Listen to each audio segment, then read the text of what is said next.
Today I'm going to be showing you how to spend early points on the Barbarian, and then I'm going to show you a dungeon done really quickly with one friend and me just standing in front of a 25 boss, just standing there eating the hits, hit after hit. Like, I literally did not move the entire fight.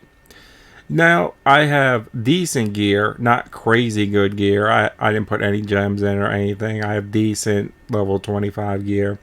That's not level 25, but decent for being it. But let's get into the build. So, you need one core, and eventually you will upgrade this. But for the beginning, I feel just 3 points. One into Flay because it does bleeding damage.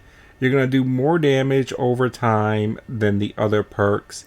So when you have the high health enemies, which are the problem enemies, which you should be standing in front tanking the hits whenever possible, bleed damage is going to hurt more than the others.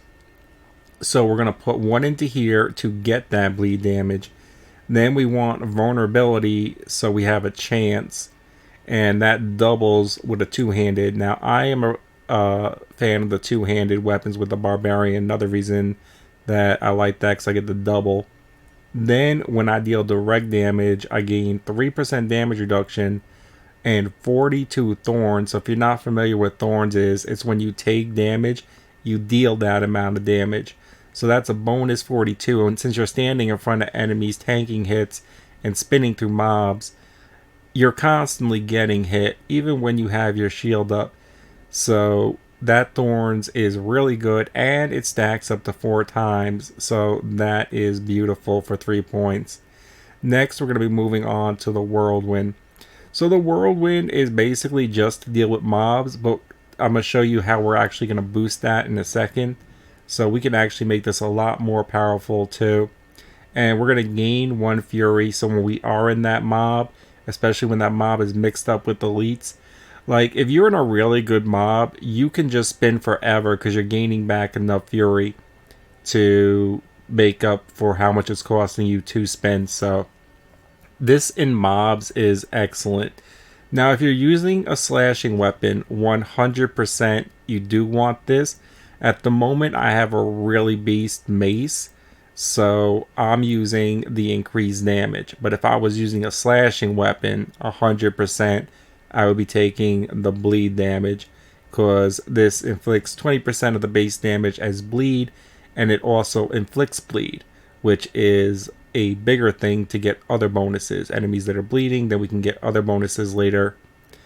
Now I took this, actually I didn't take, that's just from a armor piece. So in this I took 2 on the health just to get a little bit of extra health, and I went with 3 on the challenging shot because you're constantly going to use this. You want to aggro enemies, you want to aggro the whole mob whenever possible. So that damage reduction is huge. Now on top of that, I went with bonus life because when we use this, we're aggroing the mob. We're definitely taking damage most of the time, so the extra life is really useful. But even more useful, we are most assuredly going to take damage. So we get the bonus life, and our life is increased over there. And now our thorns are dealing 50% of our maximum life. So as we take hits, they're taking really nice hits off the thorn damage. For the next tree, I went with the war cry. This boosts my damage for 10 seconds because I'm putting 3 into the extended shout, but it also boosts nearby allies for 5.2 seconds with that bonus. So definitely going to be getting this up more later, but this is just the first 25 points, and we do want to get into the later categories as soon as possible. The next skill we're going to be taking is Death Blow. Now maybe late game I'll swap this out for another skill, but definitely in the first few trees this one is beautiful. Not only does it deal massive damage with a decent cooldown, but on getting a kill the cooldown is reset. So when you whirlwind past the mob and you bring them to a corner or a door, you can just spam the shit out of this. As long as you kill one enemy, and it can hit multiple enemies in the swing, the cooldown resets.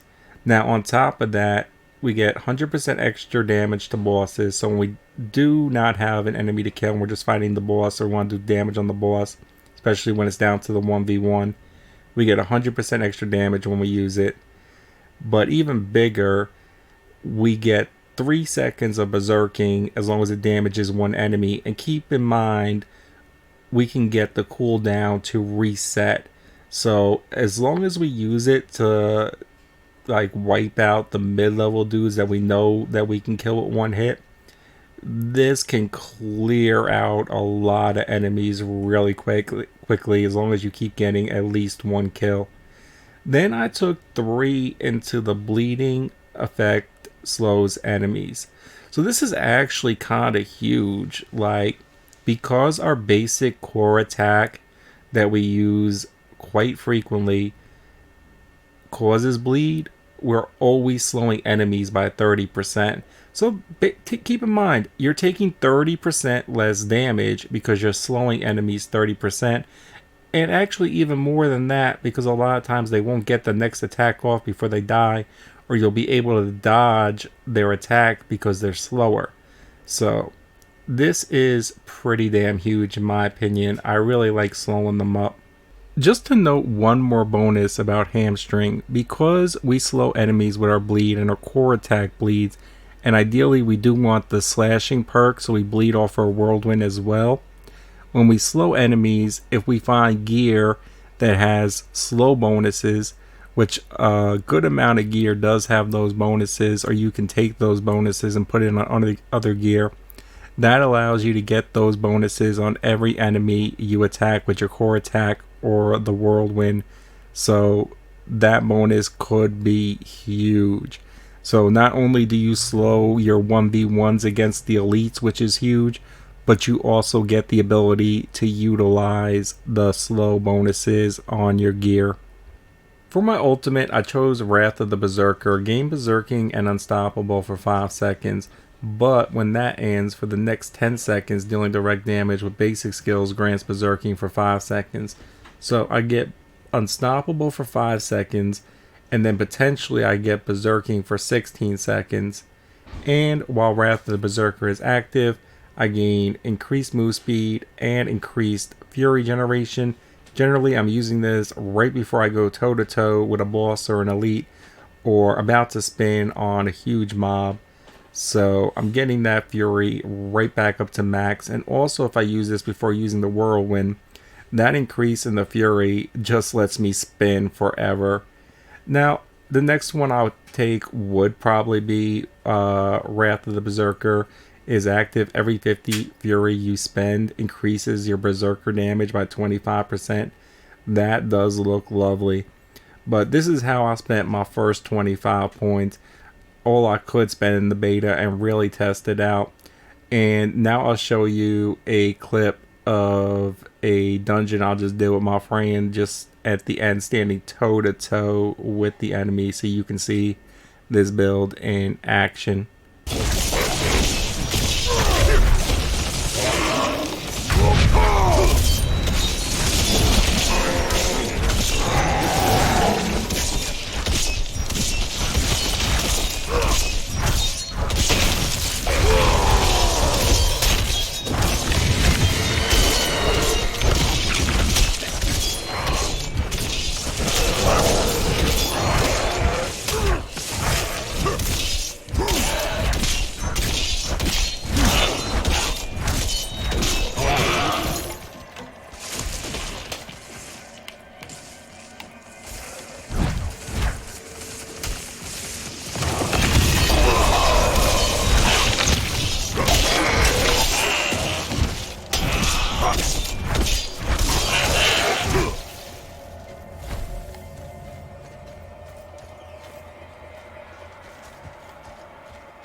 I must wait.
If you like the video, leave a like, comment, share. It helps others find the video.